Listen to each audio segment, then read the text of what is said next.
Perfect. Good evening, everyone. On behalf of agricultureinformation.com, I'd like to invite the speaker, Mr. Akash Chandrakar, who will talk about fertilizer shortage and what should farmer do in such a critical phase. I now request the speaker to begin. Thank you. Thank you, Ranjani. Hello, everyone. Myself, Akash. So, I'm the CTO and co-founder at Farmology. So, we are an agri-tech firm where we manufacture biological agri inputs. And with the tech stack that we have built, we are able to connect with the farmers and serve them in the right manner so that they are not dependent on any fellow farmer or incorrect data that they receive from the ground, whether it's from the field staff, anything like that. So, getting the right sort of information, the right time, getting the insights, and how they can really get benefited. So that's a very, with respect to my background as well, I am and you can say a tech entrepreneur. Started my journey with Infosys, being more than 22 decades now. Worked with Unilever, worked with my own IT company. Now part of, and I've started my own venture called Farmology from 2021, where I have been focused completely. Now, coming to the topic of today, which is the fertilizer shortage. So, I believe everyone in industry would be knowing that with respect to the global attacks that is happening right now, or the situation which is getting drastic for the US, Iran attacks, or the neighboring countries which are affected because of that, the whole route has been dismantled. So, because of that, what happens is, there is a huge scarcity of fertilizers across the globe. uh, we have seen fertilizer shortage in Brazil. We have seen a heavy fertilizer shortage in India. I mean, all the countries were majorly dependent on the imports of the fertilizers. They're facing a major crunch right now. India definitely being one of the biggest market where we have been importing a majority of our products for our farmers, be it urea, be it MOP, be it DAP. Everything is kind of we are getting just importing it out, and even the government is giving a subsidy to that about 90%, 95%, just to ensure that our farmers do not get impacted. Now, with the kind of shortage right now, first shortage issue going on, the farmers are bearing a big brunt over there. We have seen farmers literally fighting over the counters with the retailers what to do. I mean, and the retailers also kind of their hand tied. Number one, they don't have the product. Second, what are the products they have? They're very limitation with respect to that. They have to take the Aadhaar card, the biometric scan, and whatever the system shows. I mean, which is coming from the central data, how much land you have, and based on that, what kind of allocation can happen to you with respect to urea or DAP. They are just allocated to that, and they are being given. So a farmer who has been habituated of putting more than, let's say, 2 3 bags of urea, now he is getting just one bag or half a bag. How is going to really cultivate? So they are in a bigger stress right now, and I think situation is alarming. But yes, every situation demands for an opportunity, and every situation brings a lot of awareness as well. With Farmology, we have seen that a lot of farmers in India, we have been working across Odisha, Chhattisgarh, West Bengal, UP, Maharashtra, and very recently in northern Karnataka as well. We've seen the farmers getting aware of that, and knowing that the situation is getting worsening day by day. Now they are also opting for alternate solutions. When you talk about, let's say, urea, when talk about DP, you don't have it. What to do? The simple solution is you can have NPK, right? NPK is readily available in the market. It's the same thing. It's just that the doses changes, the chemical composition changes a bit, but you already have it in the market. So and the soil is already having abundant amount of urea and DAP, which you have been putting from decades, right? So I would say that instead of throwing a lot of chemicals, this is the right time where you need to start pushing towards organic, pushing toward biological methods of farming. It can be vermicompost, it can be biological inputs, it can be anything that you can make it in house, or even if the soil already has it, it could be some scenarios we have seen. The farmers have stopped using completely. I mean, since the soil already has, they're just giving some level of, let's say, neem oils, right? So these are the naturally available already there in the market. You can easily find out in any shop. You can easily even you can make it in home as well. So try to use the maximum usage of the biological products. Plant extracts are there. So how we have benefited is one thing is with the awareness of the concerns going on in the agri industry, we are able to enter the market A lot of new markets. In fact, I would say Chhattisgarh has been a new entry for us. Odisha has been a new entry for us, including Karnataka. And we saw that with respect to the challenges, it has become an opportunity for us, as well as it has become an opportunity for the dealers, and the farmers are getting aware. Yes, we right now we don't have it. What to do? So this is the right time. Probably let's go ahead and try it out. We are, and with respect to, but yeah, I mean, you know that I agree how it works. Demos, demos, and demos. So what we have done is every new district, every new village that we enter, we did some level for small pilots. We have done it.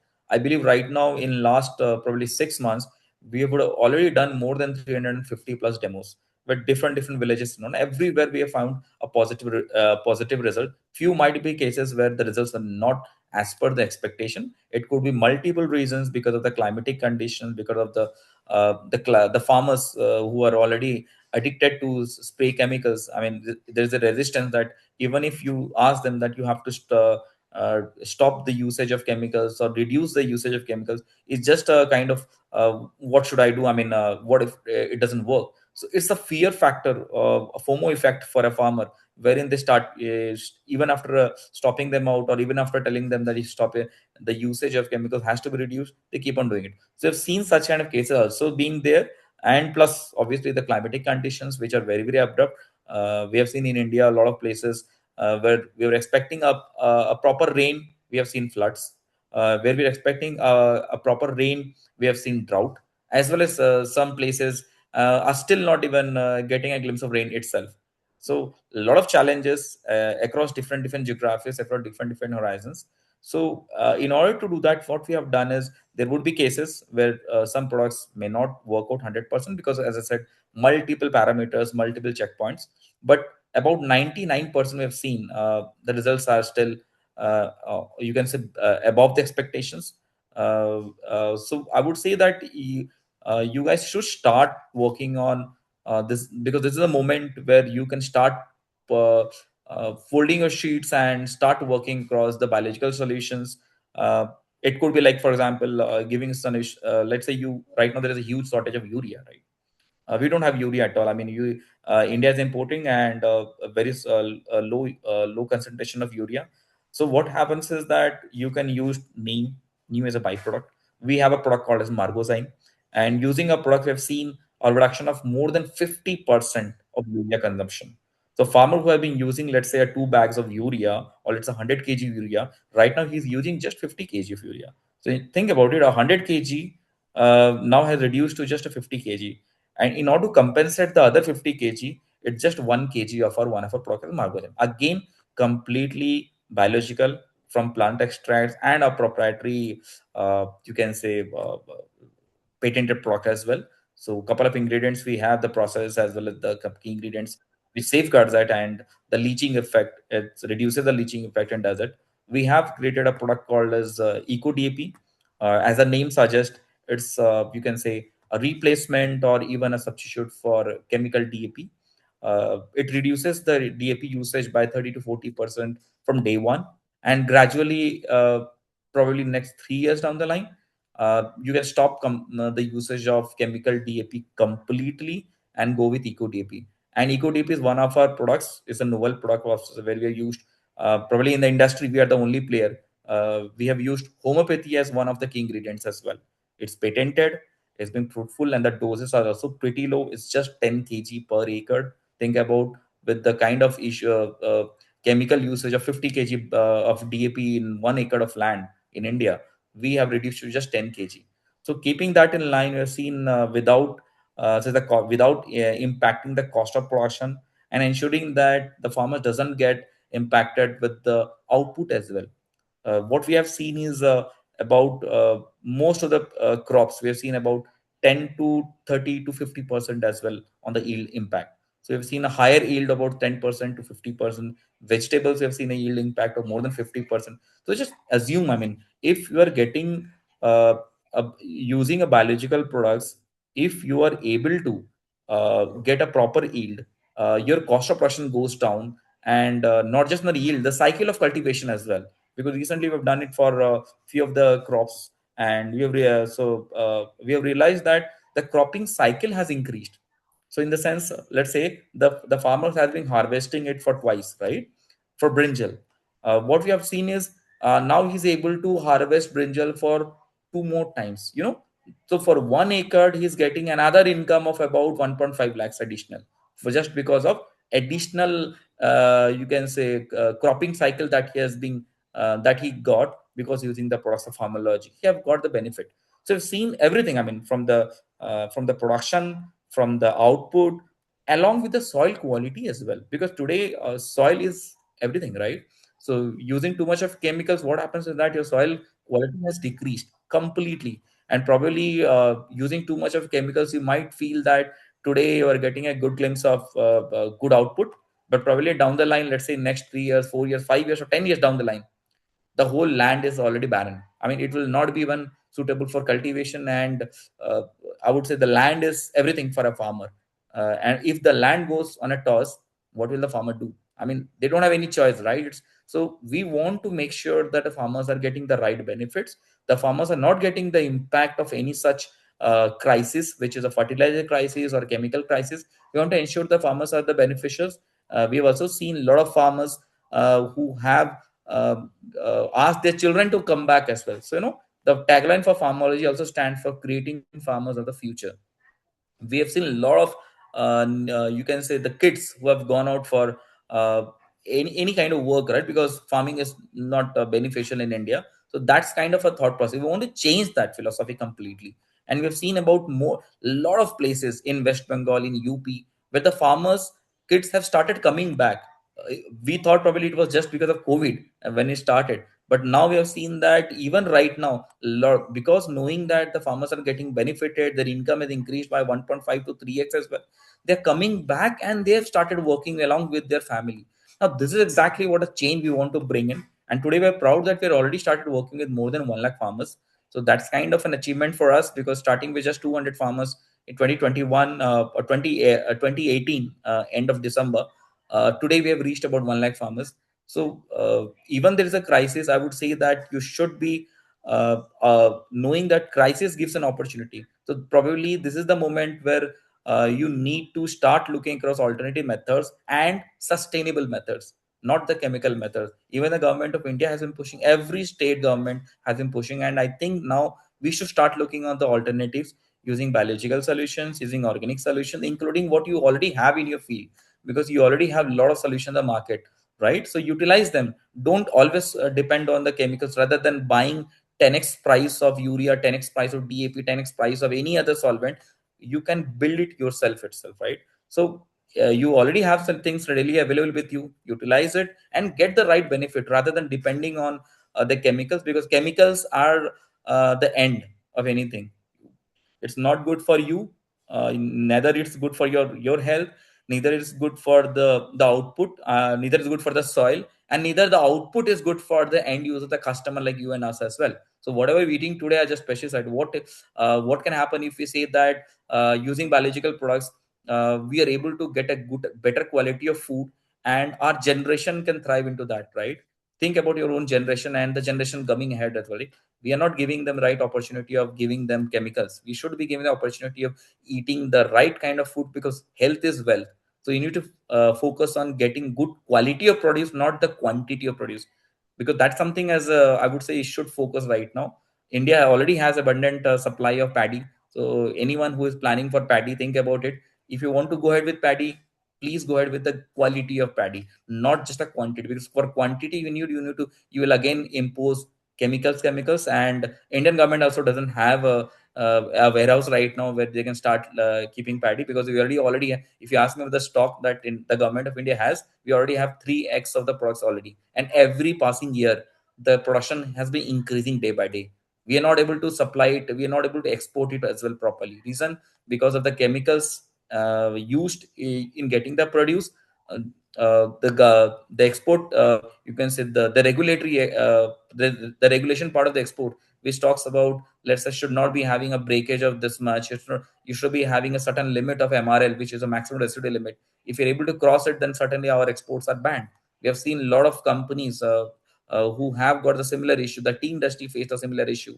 The a lot of companies have who have been exporting, they have faced the similar issues, right? They're not able to export. The whole uh, batches have been banned, and everyone has started facing the heat of the hour. So I would say it is the right time.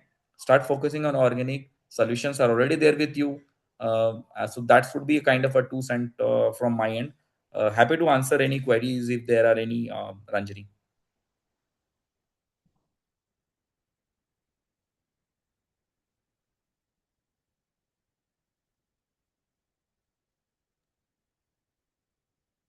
Okay. Yeah. Thank you, Mr. Akash, for a detailed talk. We'll take up some questions. Sure. So the first question is,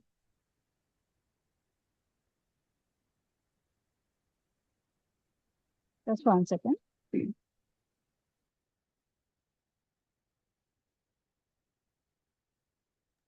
Okay. So what are the main reasons behind the reoccurring fertilizer shortages in India? So, Ranjani, as I mentioned, India doesn't manufacture a lot of agri inputs.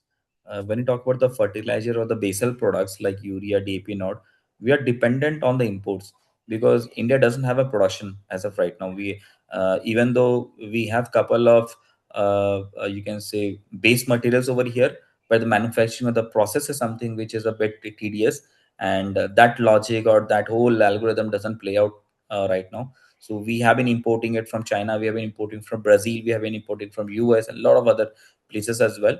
So I think since the import is pretty high, there will be shortages, and the kind of war situation going on, that has completely stopped the import. So I think major issue for at the current moment is a war situation. But yes, we do not have a processing or the availability of any of these fertilizers in India because we don't manufacture it. So yes, there will be shortages down the line, and such kind of crisis which is going right now, if this keeps going on, I believe it will be a major crisis across the whole Indian geography. So we should be ready to get rid of this fertilizer crisis using alternate solutions. Otherwise, the whole farming industry will be in a deadlock situation. Okay. And during a fertilizer shortage, which crop should farmers prioritize and how should farm fertilizer be allocated? So as I said, I think uh, uh, when you talk about the crops, you should be focusing on the crops which doesn't need a lot of water, because right now water is also is an issue in India. Many of the places we do not have water right now, and with the kind of climatic conditions going on, things become tedious. So focus more on millets, focus more on the good quality of the products, rather than going, let's say if you're talking about paddy, focus on the high yield, not the high yield, but I would say high quality products. It could be black rice, it could be specialized rice part of it, so those can be done. If you want basmati, those are also there. We focus on maize. So those kind of crops which doesn't need a lot of water, first of all. Second would be definitely as a food part of it, we need all sort of foods, right? So we need all sort of crops, but focus on the crops which are, you can say, nature friendly. It All the crops are available, you can utilize it, but depending upon the conditions you should start working, because many of the crops are there where we feel that farmers have been, just because it's a tendency of putting too much of fertilizers, they have been infusing it. But that's not necessary, because you have been using the same traditional methodology from last decades, right? So the soil already has it. Why do you need to impose more and more, and make the soil worse day by day? So one idea would be utilize the good quality of produce, the good quality of the crops, rather than focusing on the quantity. Crops are many, and I think every and India has a huge geography and a huge climatic, you can say, warehouse. Every state, you'll find the different locations, the climatic condition changes, and every and depending on on the land parts, or depending on the climatic conditions, you can draw the right sort of crops. Okay. And what are the best practices to improve fertilizer use efficiency so that farmers can achieve good yields with less fertilizer? So the practice, if you ask me, Ranjani, uh, rather than there's stages for every crop, right? Every crop has certain three, four, or five different stages. Uh, we have seen that if you are giving the crop the right amount of fertilizer in the right time, right, not abundant, but in the right time, only the right sort of quantity is being given. At that moment, what happens is, I mean, you are able to the crop is able to receive the quality and the quantity of the fertilizer, and they are able to take the next stage of it. For example, let's say paddy. In paddy we have something called as pre-sowing, past sowing, right, post sowing. After that there will be vegetables vegetation state. The third would be your scaling stage or the growth stage of it, and then the fruiting stage. So every crop has a different stages. So based on the respective stages, we can plan of what kind of fertilizer can be given, but in the right quantity. So we have seen that probably we have one of the incidents we have seen it. The farmers have been habituated of putting 20, 25, or 30 kg of seeds in the soil on in 1 acre of land for paddy. Why do you need 1 acre to impose 30 kg of, because that is too much, right? When actually it can be done in just 5 or 6 or 7 kg, right? So that one is usage of too much of products, and because since there is a too much of seeds are already being given, they are in a position that we should be giving more and more fertilizer because our production will go high. That's not the right approach. One is how much you should be cultivating. That is one thing should be aware. Secondly, based on every stage, there's a very this is called as a minimum benchmark. Let's say 5 kg of urea or 10 kg of urea. That's the only dose required because the land is already having it. The way the practice would be how you can draw your channels, how you can plan the cultivation in a row, because rather than just spreading it out unevenly, right, put it in row, because these are the methodologies which will affect your crop production, affect your fertilizers consumption in the soil is in the right manner. So I think those practices, if you are able to keep in line, your cost of production will go down, and there won't be necessary, there won't be a need of unnecessary usage of too much of chemicals every now and then. So based on the stages, it can be planned, because every crop doesn't need every fertilizer. Some crop may need just urea, some crop may need nitrogen, or some crop may need just potash. Some crop doesn't need probably MOP, or some crop doesn't need urea. So there's not in wherever it's not needed, rather it should be avoided. Less chemical is always good for the soil. Right. Okay. And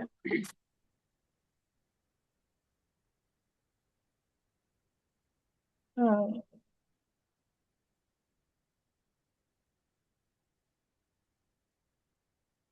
okay. Which fertilizers, organic manures, and microbial products can effectively supplement chemical fertilizer? So, Ranjini, there are, for example, if I mention about nitrogen, right? Nitrogen is one of the necessity for the soil, for the plant as well, because the way we talk about a being a human being, we have certain we have certain requirements for our body as well to survive, right? Air, water, everything that we talk about. The similar way, the plant also need the right sort of macro nutrients, and that macronutrient comes in terms of the basal doses or the fertilizers, which are nitrogen, potassium, and not. So NPK that we talk about is the same thing. But question is, they are already readily available. We already there is a product called as NPK, which is already readily available. So you can utilize from there. Nitrogen, if you already have it, so nitrogen, there's how much nitrogen required for the crop, right? It could be 12.5%, it could be 13%, it could be 15%. So based on that, you can plan what kind of fertilizer can be given, and the alternates can be like for nitrogen. The best source of nitrogen in the biological is neem oil. If you give it, it already has a lot of nitrogen in it. So the same thing, which is available probably in your village, it will be available everywhere, right? simply you can use that. So we will not need probably a usage of urea at all. So depending on urea will be completely over if you are having nitrogen, because we are also using in our product neem kernels and certain you can say specialization over there in nanotechnology and not. But the base material is the same, so you can utilize that where nitrogen is already available. When you talk about potash, we already have something called as humic acid, right? So what is so humic acid and potash as a kind of a combination? You already find it in lignite. You already find it in a lot of minerals which are there on the ground. So maybe utilize that. There are rock phosphates are there. You can utilize that. So though there are slow consumptions and slow usage itself, but there are a lot of alternative solutions. So for example, where we have a product called as Mahapotash. What Mahapotash does is a completely plant extract and using lignite, and which is readily available in the soil, which is completely eco-friendly, does not at all harmful, and that has completely replaced your chemical MOP. The chemical MOP, think about a person who's buying for 2,200 or 2,500 bucks for just one bag. We have replaced it just with 500 or 600 bucks. So one is the cost is coming down. Second, instead of going with heavy chemical which hardens the soil and the soil quality decreases, rather than using a proper usage of a certain portion of humic, certain portion of plant extracts, using certain nanotechnology, which is again coming from plant and minerals itself, which can be easily consumed by the plant, consumed by the soil without affecting the microbes which are there in the soil as well. So those kind of scenarios are already present. So utilizing those level of you can say readily available, easily consumable, which are non-harmful for the soil, non-harmful for the crop as well, for the plants, I think we should go ahead with that. So those things are already there. So as I mentioned, MOP can be replaced completely. We have DAP, we have replaced it with our own product line. And similarly for other product line, we have how do we really maintain the pH value of a soil? Because what happens is that too much of chemicals, the pH gets completely destabilized. We want to maintain that. We have again created certain products which are maintaining the pH ratio and ensuring that the plant growth is not impacted, plant growth is proper. So we have created a product called Spark. So similarly, there are product line which are available. You can be utilized for which can reduce the usage of these chemicals and can be a very good alternative for the chemicals as well. Okay. Next question is, how can soil testing help farmers optimize fertilizer use during periods of limited availability? Right. So this is a very good question, Ranjani, and we have seen farmers have been aware of it. The only thing that we have realized from the farmers is that getting the right sort of testing being done and getting the report on time. Government has been pushing. A lot of players are there in the market who have been, the institutes are there who have been saying that the soil testing being done. I'm not denying it that it's not being done or the farmers are not aware of it, but the ratio lies in they getting the right report on the right time, right? Because when a soil testing is done from any government issue, we have seen it on the market. I don't want to say that it's a this just with respect to the Farmology as an entity, but we have seen it completely across multiple states. Uh, so government has been pushing, giving a lot of push for doing soil testing is very very needed, I would say, because until unless you get to know what exactly the composition of the soil, how would you recommend, right? So for example, you know that what kind of attacks I'm having or what kind of deficiency I'm having. Based on that, you will start recommending the medicines, right? The similar way, until and unless you know what the composition of a soil, you can accordingly recommend the solutions for it, or based on the respective crop that the farmer is going to cultivate, what would be recommended. In the sense, it could be that certain the crop has all the soil already has too much of potash, probably you may not need it. Too much of nitrogen, you may not need it, but it's the deficiencies there. You might say, chalo, we have to start using this much ratio of potash, this much ratio of nitrogen, something like that. So knowing the component or the composition of soil is very essential.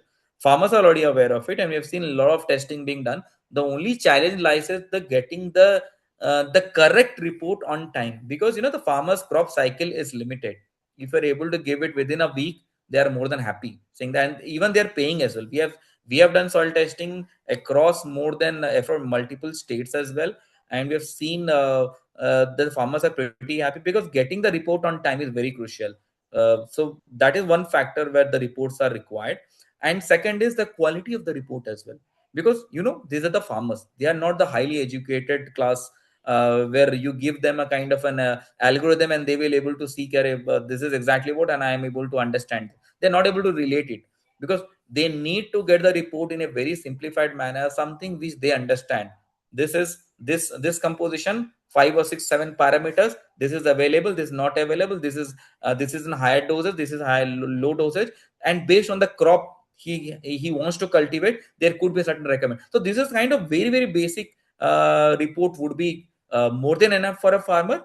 And second is obviously in the multilingual languages, in the respective language, rather than giving it a very generic like English, right? Because the farmers are not that very educated, they can read. So if you're a Bengali farmer, you give it in Bengali. If you're a Hindi farmer, give it in Hindi. If it's a farmer is in Karnataka, you put the language, make it multilingual. What I mean to say, give it in the respective language they can relate to.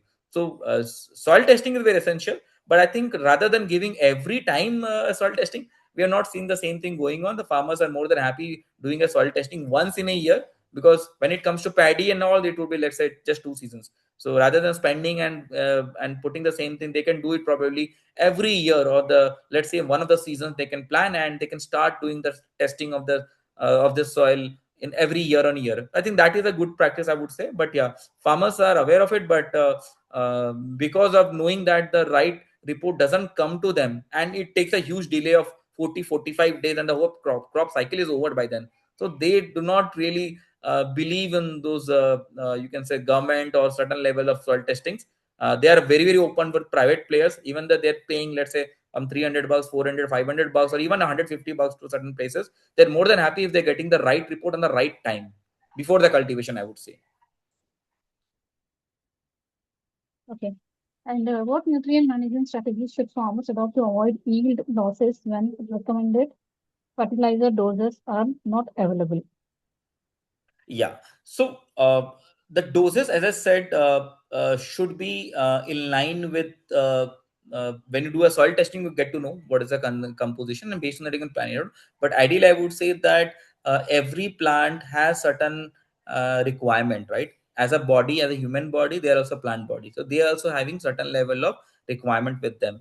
So based, it could be in the form of a macronutrient, it could be in the form of a micronutrient, it could be in terms of a crop protection level as well. So if you are able to give them the right sort of nutrients in the right time, you'll not find any plants having any deficiency fast. Second is giving the right sort of macronutrients, or the basal doses that we talk about. That actually what it helps in the strengthening of the crop. Focus more on the root development, because 90% of the attacks or diseases, they are coming from the root only, because the soil, right? So if you're able to make sure that the plant roots are strong enough, you're able to strengthen the roots, the stems are getting stronger, then by default all about 90% of the attacks or diseases that we see on the ground, that can be completely avoided. So one is strengthening the root is very essential. So we in the initial phase always focus on the macronutrients like nitrogen, potash, or DAP, or any other so you can say nutrients which are necessary for the plant for the growth, initial growth phase. Then comes the next stage of vegetation. So in the vegetation stage, you do not need to impose a lot of fertilizers over there. It could be only the requirement of, like, say, every plant has a requirement of a food, right? I mean, we are a human body, we're eating something, so they also need certain foods. So based on that requirement, you plan it out.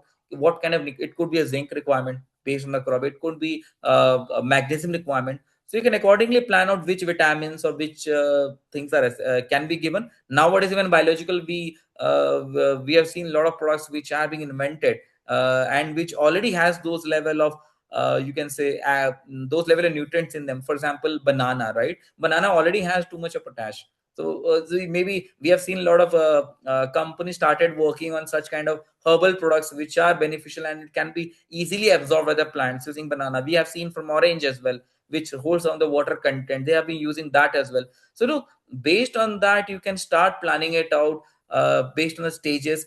The requirement is all based on the crop to crop. So based on the respective crop, you can properly have a proper POP being placed. Like we have done a POP for most of the vegetables, most of the crops, be it maize, paddy, banana, pomegranate, anything. I would say more than 30 crops is something which we have already worked across. So you can plan the crop, and based on the crop, what is the requirement. So we can have the POPs if required. We can also, if anyone is interested, we are more than happy to share our POP as well, where it talks about the limitation or the usage of the nutrient, usage of the fertilizer, which can given on what time bracket, because time bracket is very essential, because once a time is already gone, giving certain products may not be useful, because it's more of a just a lying stock over there, and as a residue it will keep on happening. It will not be any helpful. So on the right time, giving the right nutrient is very essential. And every stage has every stage of the crop has certain layer, certain requirement, so fulfill based on that. So we can definitely help you on based on the POP of respective crop, and we can guide you on that as well. Okay.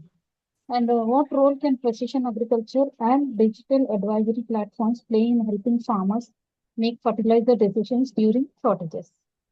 Right. So, precision agriculture, I would say, is very, very essential. I know in India, most of the companies who have been working on precision agriculture, they have done tremendous work, I would say. So, I will definitely give my hats off to all the startups who have worked with the precision agriculture, done a lot of innovations, and in terms of build, getting the data, able to suggest the farmers what can be done on the right time, and all those are there. But the bigger challenge lies is the adoption, right? So adoption will come based on the awareness. What we have seen is many of the companies or many of the startups have built fabulous products, but are they really going on the ground and ensuring that the farmers are getting the knowledge? Answer is no. Very few farmers have done it. We have seen a lot of FPOs have been doing it, but there's a limitation of where we started, because as a startup, even I'm a startup as well. So we also seeing that it's a big challenge, because getting on the ground is, that is one of the toughest tasks, first of all, because talking to a farmer, understanding them is a really really difficult. So and but yeah, so precision agriculture is very essential, because that will help the farmer in connecting the dots. For example, there is a attack, right? Or there is a let's say there is an attack is happening. What about I can, if the farmer already has an access in his palm, saying that you just take a snap of it, and you get to know what kind of attack it is, rather than asking a fellow farmer or asking a retailer, which will obviously, in order to sell the product, he will push for the product where you can see that there's a huge margin.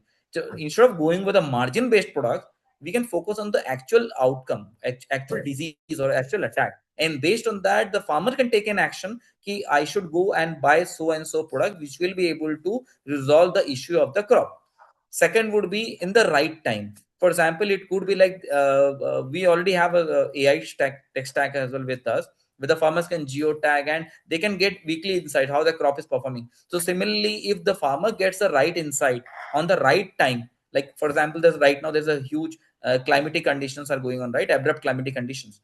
So what if the farmer gets to know that let's say next 2 days or next 3 days, when the rain is going to come up, or when there is going to be a heavy moisture content, which will is not good for certain crops, I would say. So based on the climatic condition, if you're able to get that insights, that will be beneficial. The farmers can take these insights and accordingly plan his next step, right?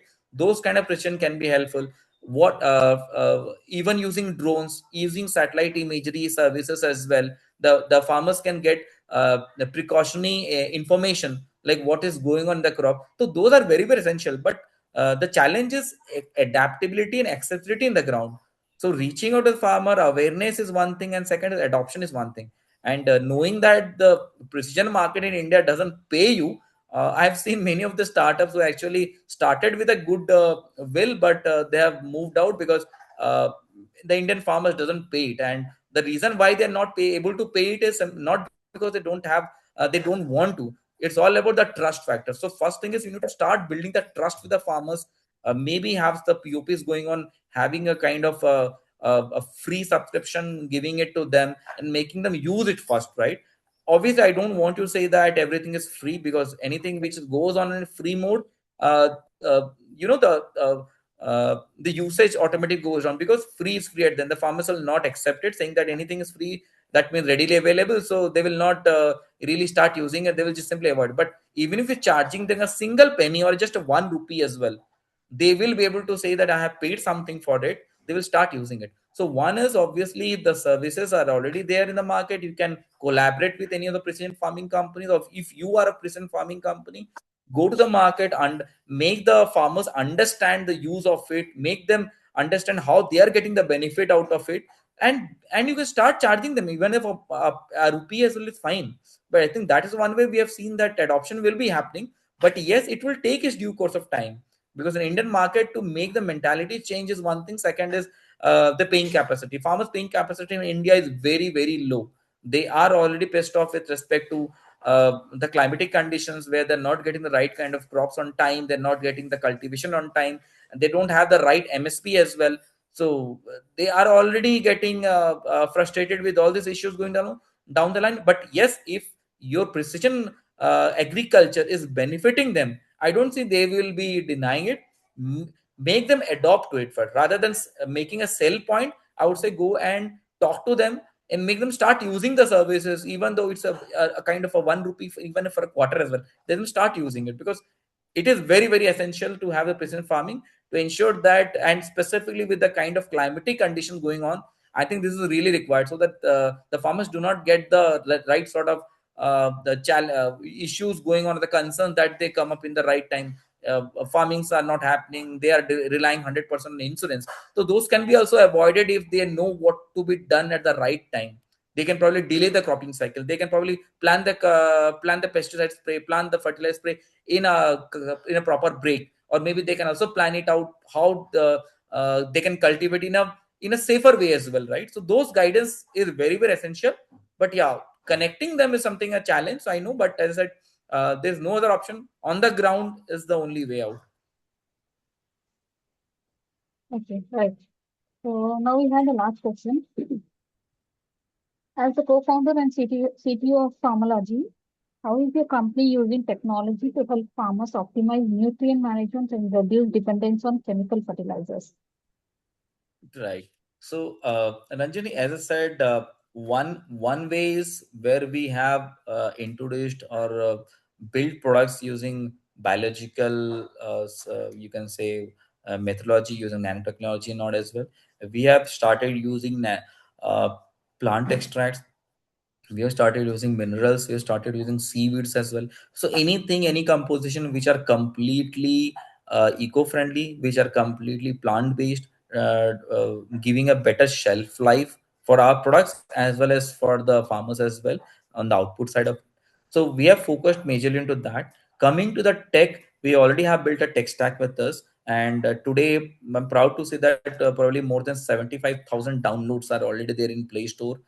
There are farmers who have started using our app, and they are rigorously checking the details of, one is, if there is any attack, what to be done, if there is any crop diseases there, what to be done, taking so they can just take a snap of it and get the insights. Similarly, if, we have seen a lot of bigger farmers or even the certain plantations as well, the corporates even, they're able to geotag their farms and get the insights how the crop is performing. And what if I say that with this detailed insights, uh, it also talks about how much yield is going to come up.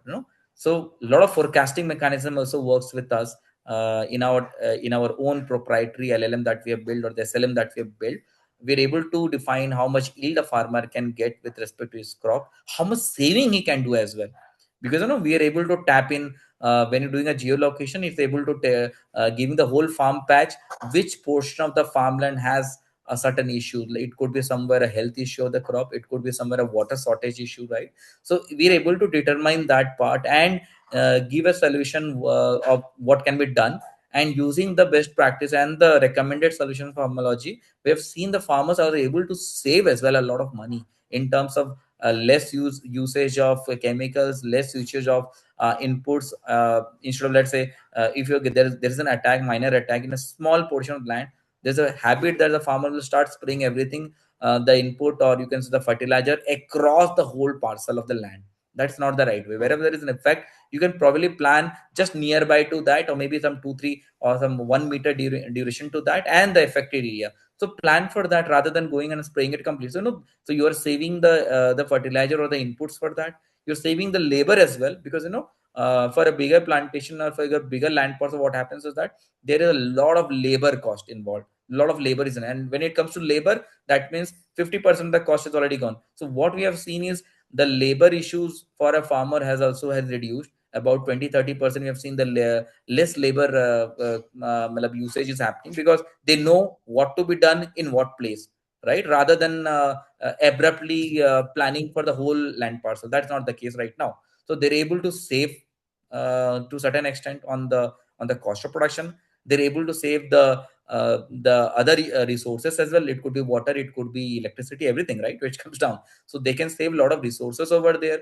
They can plan in a proper way, saying that how much yield can happen, so that they can be ready. And this also helps the buyer side as well, because let's say we are also connected and buying from the farmers and selling it to couple of rice mills, or selling it to a couple of corporates. In that case, what happens, we also have a trend of how much estimation of the yield can happen. So that way, the buyer side also will be ready beforehand, right? The farmers will be ready how much consumption, how much production is going to happen, so they can plan their activities. The buyer side can be ready. So no, the tech stack actually helps everyone, from the pre-harvest to the post-harvest. And I think such kind of a you can say a complete full stack model is very very required. I think from the inputs, having the tech stack to support the farmer in terms of what kind of in terms of their monitoring, in terms of their identifying any sort of concerns they have, to the selling side as well, right, and to the seller as well. So I think that model definitely works, and we are proud to say that we have already built it, and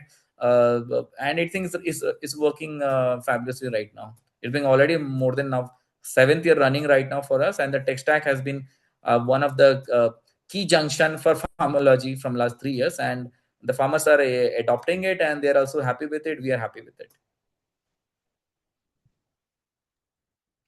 Okay. Okay, Mr. Akash. So that was a really well explained session. So okay, I don't find any more questions. So now we have come to end of question round. On behalf of agricultureinformation.com, we'd like to thank you for the detailed presentation and answering all the questions in detail. We'll be ending this meeting now. Thank you. Thank you, Have a Ranjini. good Thanks. evening. Thank you. Bye.